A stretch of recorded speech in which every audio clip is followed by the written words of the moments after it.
Cursed. The challenge. Jordan Lewis was no stranger to fear.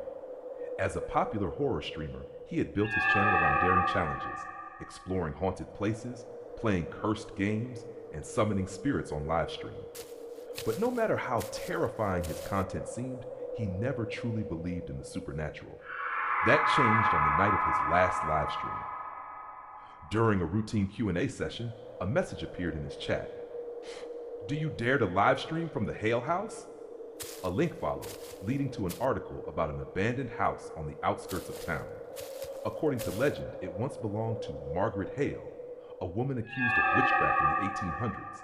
She had been burned alive just outside her home, and before she died, she placed a curse on anyone who entered. Jordan smirked. A witch's curse? Come on, guys. That's straight out of a horror movie. His chat exploded with excitement. Do it! Prove it's fake! I bet you won't last an hour. Don't be a coward. Feeding off his audience's energy, Jordan made his decision. All right, fine. This Friday at 3 a.m., I'll live stream from Hale House. He had no idea this would be his last stream. The live stream begins. That Friday night, Jordan parked his car outside the house. It looked worse than he had imagined. Weathered wooden planks, shattered windows, and vines crawling up the rotting walls. The full moon barely lit the overgrown yard. "Welcome to the Hale House," Jordan said, adjusting his camera. "Let's see if the witch wants to make an appearance tonight." His viewer count skyrocketed past 80,000. Comments flooded in. "Jordan, this place looks cursed for real. Dude, this is not a good idea. Anyone else here whispering?" Jordan smirked, pretending not to feel the cold that seeped into his bones. He pushed open the door. Inside, the air was thick with dust. Broken furniture lay scattered across the wooden floor, and old paintings hung crookedly on the walls. A large mirror, cracked in the center, loomed in the hallway. Something about the mirror unsettled him. For a moment, he thought he saw a shadow move behind him. But when he turned, there was nothing. The chat was going wild. "Check the mirror. Bro, your reflection just moved on its own. Get out of there!" Jordan chuckled nervously. "Nice try, guys." Then the door slammed shut behind him. The reflection that wasn't his. Jordan spun around, heart pounding. All right, very funny. Wind, maybe? Or the house settling? But the air was dead still. The chat was in a frenzy. "There's someone in the mirror. Jordan, your reflection is wrong." Cold sweat formed on his forehead. Slowly, he turned back to the mirror, and his breath caught in his throat. His reflection wasn't moving. It stood still, staring at him with hollow, sunken eyes. Then, without warning, the reflection smiled.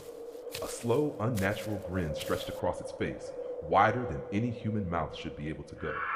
Jordan stumbled back, his flashlight flickering. The screen of his phone distorted. The chat filled with messages. "Run! Oh my God, what the hell was that?" And then, the reflection lifted a hand. Jordan froze, his arms were by his sides, but the thing in the mirror was waving at him. Then, in a voice that was not his own, the reflection whispered, "You shouldn't have come here." The lights in the house flickered violently, and then, stack, the live stream went black. The next morning, at sunrise, the police arrived at the Hale House, called in by Jordan's frantic fans. His live stream had been running all night, an empty feed of darkness and static. The front door was open. Inside, the air was still, heavy with something unseen. Jordan's phone lay on the floor, camera facing upward, the stream still live. But Jordan was gone. No blood, no signs of a struggle, no footprints leading in or out, just nothing. Yet something felt wrong. An officer's flashlight swept across the room, landing on the mirror. The crack in the center had grown, long, jagged fractures spreading outward like veins. And there, carved deep into the glass, was a message. "You cannot come here." A week passed. Jordan was still missing. The case went cold. Then, without warning, Jordan's channel went live. Viewers flooded in, expecting news, an explanation, something. Instead, the screen showed a dimly lit room. A dusty mirror stood in the center, its glass murky and dark. And then slowly, a figure stepped into the reflection. It looked like Jordan, but something was wrong. His face was too pale, his eyes too hollow, and when he smiled, it stretched far too wide. The chat exploded. "Jordan, is that you? Dude, this isn't funny. Why isn't his reflection matching the movement? The figure tilted its head, and then in a voice that was just slightly off, it whispered, "Don't worry, I'm still here." The screen flickered, the live stream ended, and Jordan Lewis was never seen again. Would you live stream at 3 a.m.? Do you believe in curses? Or was this all just an elaborate hoax? If you've ever had an experience with the paranormal, share it in the comments below. And remember, never trust your reflection. It might not be yours anymore. Story 2. Nightmares become reality. Mike Anders never believed in the supernatural.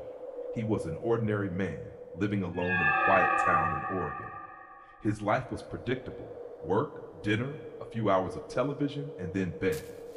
He was never one to be troubled by bad dreams until the nightmares began. At first, they were nothing more than strange, hazy images. He found himself in a dense forest, the trees stretching endlessly into darkness. A heavy fog wrapped around him like a living thing. The air was thick, suffocating. He wasn't alone. Something was there, watching him. Each time he turned to look, the dream would abruptly end, and he'd wake up in a cold sweat. But the nightmares didn't stop. Every night they became more vivid, more intense. Mike started hearing footsteps behind him. Slow, deliberate, the crunch of dead leaves under invisible feet. Then came the whispers, low, guttural voices, speaking in a language he didn't understand. Then finally he saw it, a towering shadow, featureless except for two hollow, gleaming eyes. It didn't move, didn't speak. It only stood there, watching. He woke up gasping for breath, his heart hammering against his ribs. It's just a dream, he told himself. Nothing more. But deep inside, something told him he was wrong. The nightmare follows. The next morning, Mike discovered thin red scratches on his arms. They burned slightly, like fresh paper cuts. He couldn't remember doing it himself. Over the next few days, the strange occurrences continued. His bedroom window, always shut before bed, would be wide open in the morning. Items on his nightstand would be out of place. His bed sheets would be crumpled, as if he had been thrashing in his sleep. Then one night, he woke up to find his bedroom door open. His heart clenched. He never left his door open at night. Something was wrong. Determined to get answers, he set up a camera in his room before going to sleep. If he was sleepwalking, he wanted proof. The next morning, he hesitated before watching the footage. His fingers trembled as he clicked play. The recording began. For hours, nothing happened. Then at exactly 3:15 a.m., his body twitched. His breathing changed. Slowly, unnaturally, he sat up in bed, but his eyes remained shut, his face completely blank. Then, as if controlled by some unseen force, he rose from the bed. He turned his head toward the camera and whispered something. The audio was faint, barely more than a breath, but when Mike replayed it, he heard it clearly. "It's coming!" A warning too late. Mike barely slept after that. When he did, he dreamed of the shadow again. But now it was closer. It no longer stood among the trees. It had stepped out of the forest. It was approaching. It was coming for him. The final night, the scream woke the entire neighborhood. A shriek so raw, so full of terror, that it sent shivers down the spines of those who heard it. By the time the police arrived, the front door was already open. They found Mike in his bedroom. They sat lying rigid on his bed. His eyes were frozen wide in terror. His mouth stretched open in a silent scream. The strangest thing, there were no signs of struggle, no signs of forced entry, nothing, except for the message.